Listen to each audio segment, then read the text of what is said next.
Assalamualaikum warahmatullahi wabarakatuh. Alhamdulillah nahmaduhu wa nasta'inuhu wa nastaghfiruh. Wa na'udzu billahi min syururi anfusina wa min sayyiati a'malina. May yahdihillahu fala mudilla lahu wa may yudlilhu fala hadiya lahu.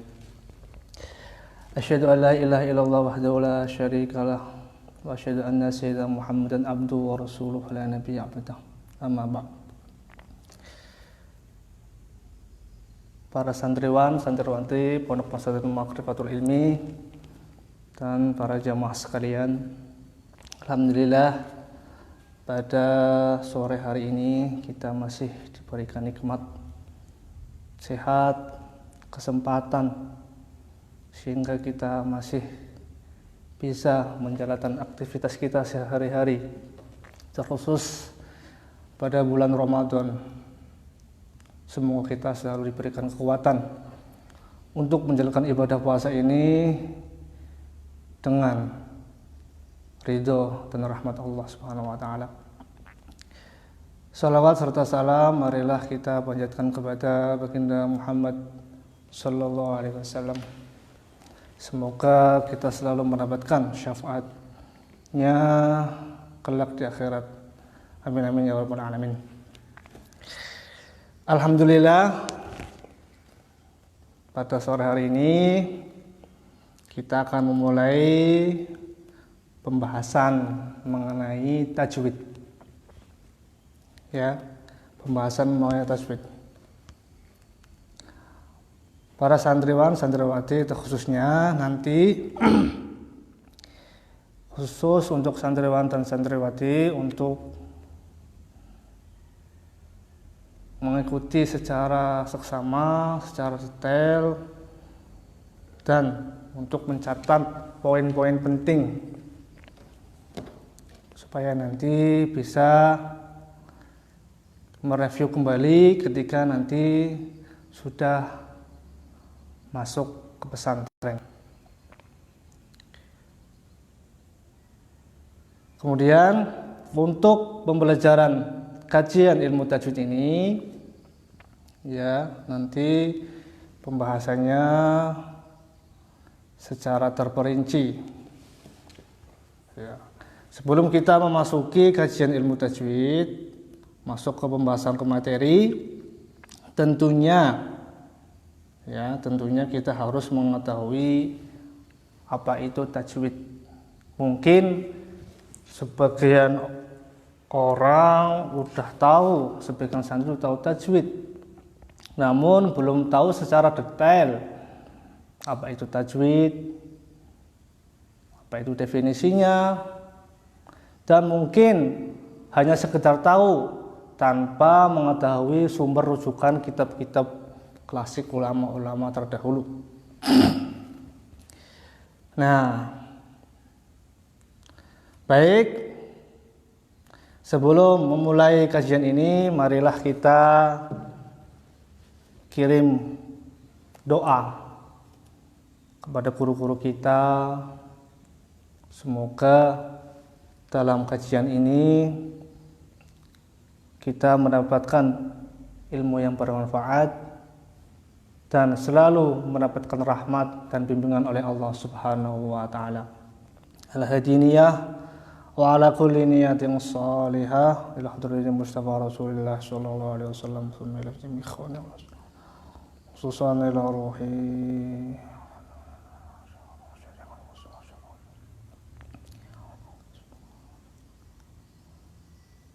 Al-Fatihah.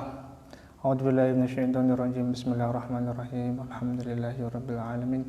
Ar-Rahmanir Rahim, Maliki Yaumiddin, Iyyaka na'budu wa iyyaka nasta'in, ihdinas siratal mustaqim, siratal ladzina an'amta 'alaihim ghairil maghdubi 'alaihim waladdallin. Amin. Baik, sebelum nanti kita memasuki kepada materi-materi tajwid, tentunya kita harus mengetahui apa itu definisi tajwid. Dan objek kajiannya itu tentang apa saja dan bagaimana hukum mempelajari ilmu tajwid itu sendiri. Ya. Baik. At-tajwidu. Tajwid. Definisi tajwid. Ya. Tajwid definisinya lughatan. At-tahsinu yuqalu jawadur rajulu syai'a idza ata bihi jayyidan. Tajwid secara bahasa berarti memperbaiki. Seperti perkataan, seseorang memperbaiki sesuatu jika dia datang bersamanya secara baik. Ini tajwid pengertian secara bahasa, yakni memperbaiki. Namanya memperbaiki berarti dari yang tidak benar menjadi benar. Bahasa mananya ngilui, bahasa Jawanya dandani. Nah, itu. Kemudian secara istilah, tajwid itu wastilahan ikhraju kulli harfin min makhrajihi wa i'ta'uhu haqqahu wa mustahaqqahu minas sifati. Adapun tajwid menurut istilah berarti ikhraju, mengeluarkan atau melafadzkan setiap huruf dari makhrajnya dengan memenuhi sifat-sifatnya dari sudut haqqul huruf dan mustahaqqul huruf. Ya, jadi secara istilah tajwid itu mengeluarkan atau melafadzkan setiap huruf. Huruf di sini huruf tentunya huruf hijaiyah. Dari makhrajnya. Makhraj itu apa? Tempat keluarnya huruf-huruf. Nah, dengan memenuhi sifat-sifatnya. Nah, nanti ada pembahasan mengenai sifat-sifat huruf, sifatul huruf. Dari sudut haqqul harf dan mustahaqul harf. Nah, apa yang dimaksud dengan haqqul harf? Haqqul harf atau haqqul harfi. Fahaqqul harfi minas sifati allazimati tsabitati allati la tanfaqu anhu bihalin kal jahri wasyiddati wal istifali wal idbaqi wal qalqalati ila ghairi dzalik. Haqqul harf adalah sifat yang wajib dan melekat, yang tak pernah lepas dari dalam keadaan apapun. Sifat ini melekat di dalam huruf-huruf itu sendiri. Seperti jahr, istifal, idbaq, hamas, dan lain sebagainya. Itu namanya haqqul harf, atau di dalam pengertian lain haqqul harf itu sifat lazimah. Itu namanya sifat huruf. Nah, itu sifat yang melekat, itu namanya haqqul harf. Kemudian mustahaqqul harf. Nah, ini beda dari haqqul harf. Mustahaqqul harf minas sifati al-aridati allati ta'ridu lahu fi ba'dil ahwali wa tanfaqu anhu fil ba'dil akhiri disababin minal asbab kat-tarqiq wat tafkhim. Adapun mustahaqqul harf adalah sifat baru yang melekat dalam berbagai keadaan dan terlepas pada keadaan lain karena sebab-sebab tertentu. Dalam arti lain, mustahaqqul harf itu sifat bawaan. Seperti contoh, tafkhim, tarqiq, itu bawaan. Tafkhim, bawaan dari sifat isti'la. Kemudian tarqiq, bawaan dari istifal. Ya, jadi beda dari sifat haqqul harf tadi. Ya, Itu adalah pengertian atau definisi dari tajwid. Jadi definisi tajwid menurut bahasa adalah memperbaiki, menurut istilah adalah mengeluarkan atau melafadzkan bunyi setiap huruf dari makhrajnya dengan memenuhi sifat-sifatnya dari sudut pandang haqqul harf dan mustahaqqul harf. Itu. Kemudian setelah kita mengetahui definisi, objek kajian ilmu tajwid. Objek kajian ilmu tajwid itu mencakup, meliputi. Nah, di sini diterangkan wa maudu'ut tajwid huwal kalimatul qur'aniyah min haitsu i'ta'u hurufiha haqqaha wa mustahaqqaha kama marra min ghairi takallufin wala ta'assufin fin nutqi mimma yukhriju fiha 'anil qawaidil mujma'i 'alaiha. Objek kajian dari ilmu tajwid itu adalah lafadz-lafadz Al-Qur'an dalam sisi ketepatan pengucapan huruf-hurufnya dari masing-masing makhrajnya dengan memenuhi hak dan mustahaknya tanpa memberatkan dan meringankan, yakni sedang-sedang dalam pengucapannya. Nah, ini kajian ilmu tajwid itu ya langsung berhubungan dengan Al-Quran, huruf-huruf Al-Quran, huruf-huruf itu tentunya huruf-huruf hijaiyah.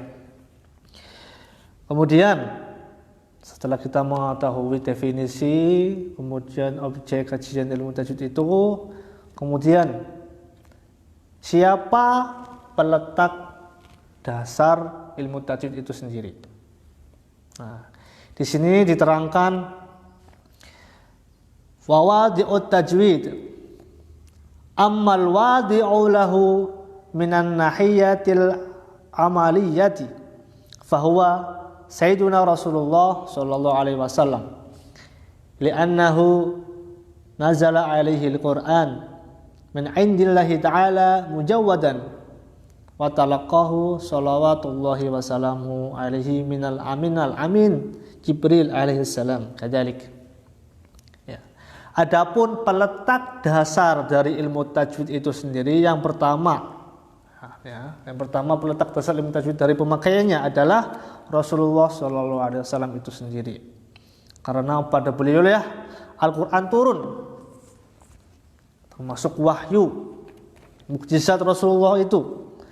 Nah, dari sisi Allah turun secara mujawwad dan beliau bertalaki. Bertalaki itu bertatap muka langsung, ya, berguru langsung dengan malaikat Jibril alaihissalam. Itu berarti peletak pondasi pertama ilmu tajwid itu Rasulullah ya bertalaki kepada malaikat Jibril. Demikian juga sahabat Nabi bertalaki belajar kepada Rasulullah, ya. Kemudian tabi'in belajar pada sahabat, terus secara regenerasi, secara turun-temurun. Seterusnya tabi'in, bawahnya lagi tabi'in, bawahnya lagi, dan seterusnya sampai kepada guru-guru kita. Ya. Secara mutawatir. Jadi makanya belajar ilmu tajwid, khususnya belum belajar Al-Quran itu harus mempunyai sanad. Sanadnya harus sambung, guru kita terus sampai kepada Rasulullah SAW. Ya, jadi peletak pondasi pertama yaitu Rasulullah itu sendiri. Dari zaman Rasulullah sudah belajar tentang tajwid. Nah, adapun mengenai pengarang pertama ilmu tajwid. Nah, di sini ada beberapa pendapat para ulama-ulama terdahulu ya yang membuat kaidah-kaidah dan masalah-masalah ilmiahnya ya, terdapat perbedaan pendapat. Ya. Yang pertama ada yang mengatakan pengarang pertamanya ilmu tajwid itu Abu Aswad Ad-Duali. Ini pendapat yang pertama. Ya. Abu Aswad Ad-Duali itu juga terkenal di dalam bidang ulumul Quran. Beliau terkenal sebagai pencetus dalam memberikan tanda baca dalam Al-Quran. Ini termasuk ya lingkup materi di kodifikasi atau sejarah penulisan Al-Quran. Ya, kemudian pendapat lain, ya, selain Abu Aswad Ad-Duali, ada yang mengatakan Abul Qasim Ubaid bin Salam. Kemudian pendapat lain ada yang mengatakan Al-Khalil bin Ahmad. Dan ada pula yang mengatakan bukan mereka semuanya, tetapi tokoh pada imam-imam qiraah, perawi-perawi qiraah dan ilmu-ilmu bahasa. Ya, jadi pengarang ilmu tajwid ini ada beberapa pendapat. Ada yang mengatakan Imam Abu Aswad Ad-Duali, Imam Abu Qasim, Al-Khalil bin Ahmad. Ya. Ini beliau-beliau termasuk pengarang-pengarang utama, pengarang terdahulu mengenai ilmu tajwid atau yang mencetuskan kaidah-kaidah ilmu tajwid. Kemudian bagaimana mempelajari tajwid? Ya, para santri-santri sekalian khususnya ya, harus tahu tentang ilmu tajwid itu sendiri, apalagi yang terkhusus yang sedang mempelajari Al-Quran. Adapun hukum, ulama tajwid mengatakan hukum mempelajari ilmu tajwid itu fardu kifayah. Adapun mempraktekannya atau membaca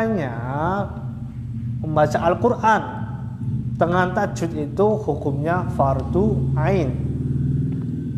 Nah, di sini dijelaskan wa hukmul amali bi fardu ain ala kulli mukallafin minal muslimin wal muslimat inda tilawatil Quran. Hukumnya fardu ain ketika kita sedang membaca Al-Quran. Jadi ketika kita membaca Al-Quran wajib hukumnya dengan menggunakan ilmu tajwid, dengan secara tajwid. Ya. Khusus santri-santri Makrifatul Ilmi harus tahu apa itu tajwid dan definisi yang lainnya. Ya, jadi tajwid, ilmu tajwid itu merupakan ilmu yang sangat penting ya bagi umat muslim, khususnya bagi para penghafal Al-Quran, bagi para pengkaji Al-Quran.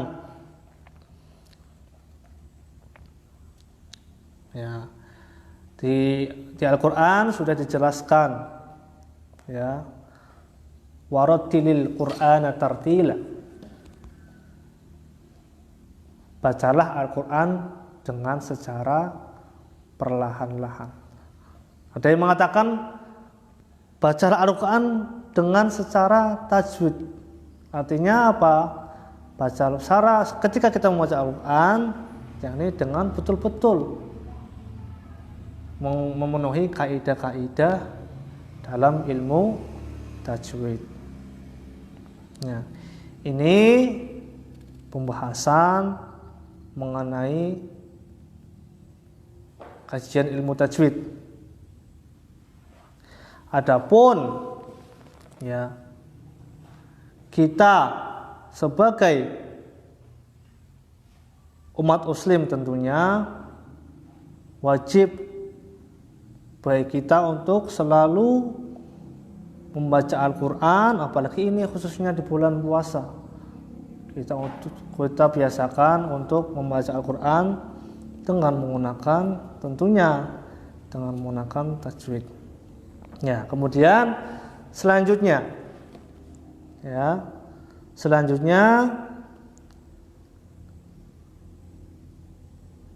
tingkatan dalam membaca Al-Quran. Nah, tingkatan dalam membaca Al-Quran ini ada 3 tingkatan. Ada tempo bacaan. Syekh Muhammad bin Syahdah Al-Ghuli dalam kitabnya Bughyatu Ibadir Rahman menjelaskan bahwa tingkatan dalam tempo membaca Al-Quran itu ada 3, yakni yang pertama at-tahqiq,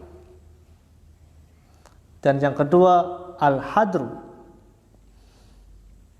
dan yang ketiga at-tadwir.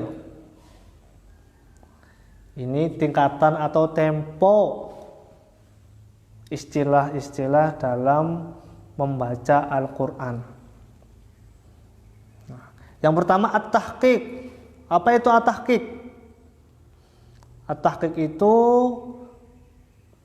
membaca dengan tempo perlahan dan tidak tergesa-gesa, serta menjaga semua hukum tajwid tanpa melewati batas. Jadi ini tingkatan pertama cara membaca Al-Quran, yakni membaca dengan pelan-pelan, perlahan, tidak tergesa, serta menjaga semua hukum tajwid tanpa melewati batas. Kemudian yang kedua al-hadru. Apa itu al-hadru? Yaitu membaca dengan tempo cepat, dengan tetap memperhatikan i'rabnya dan juga tetap menjaga semua hukum tajwid tanpa melewati batas. Ya. Ini tingkatan tempo cara membaca Al-Quran. Jadi yang pertama at-tahqiq, yakni pelan-pelan. Yang kedua al-hadr, cepat tetapi tetap menjaga semua hukum tajwid. Kemudian at-tadwir, yaitu membaca dengan tidak cepat dan tidak pula lambat. Nah, ini at-tadwir ini sedang-sedang, tidak cepat, tidak lambat, di antara yang pertama dan yang kedua tadi at-tahqiq dan al-hadr. Nah, ini. Adapun tartil. Tartil itu masuk dalam ketiga-tiganya, melingkupi dari semua 3 tingkatan di atas. Ya, tartil. Di dalam surat Al-Isra juga dijelaskan, Qur'anan faraqnahu litaqrahu 'alan nas 'ala muqsi wa nazzalnahu tanzila. Ya, di sini dijelaskan, dan Al-Quran itu telah kami turunkan dengan berangsur-angsur agar kamu membacakannya perlahan-lahan. Nah, di Al-Quran sudah dijelaskan membaca Al-Quran secara perlahan-lahan. Nah, atau ulama mengatakan secara tartil.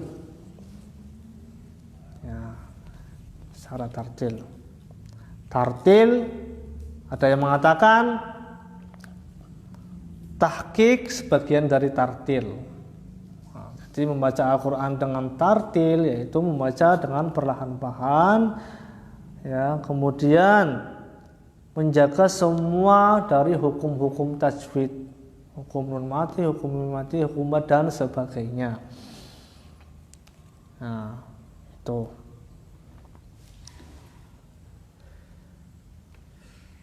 Kemudian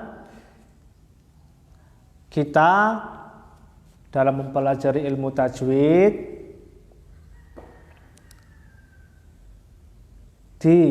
khususnya di sebagian besar wilayah Indonesia mengikuti memakai riwayat Hafiz dari Imam Asim. Ya, itu jalur kita mempelajari ilmu tajwid atau membaca Al-Quran di sebagian besar wilayah Indonesia. Sama seperti kitab fikih kita mempunyai jalur sendiri, yakni Imam Syafi'i. Ya. Di jalur Al-Quran mempelajari tajwid, kita mengikuti jalur Imam Hafiz dari Imam Asim. Beliau merupakan perawi riwayat atau ulama dahulu, ulama qiraah yang termasuk mempelajari ilmu tajwid. Banyak perawi-perawi selain Imam Hafiz dari Imam Asim, ada Ibnu Katsir, Qumbul, Al-Bazi, Warash dan sebagainya.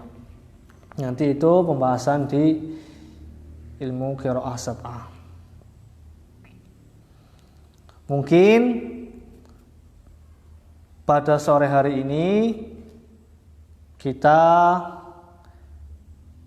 cukupkan sampai di sini, ya.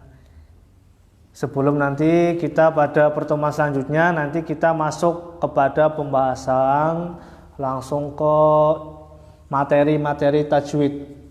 Mungkin nanti dari awal sifatul huruf, makhorijul huruf, dan lain sebagainya. Untuk mengawali kajian ilmu tajwid hari ini, ya cukup sekian pada sore hari ini.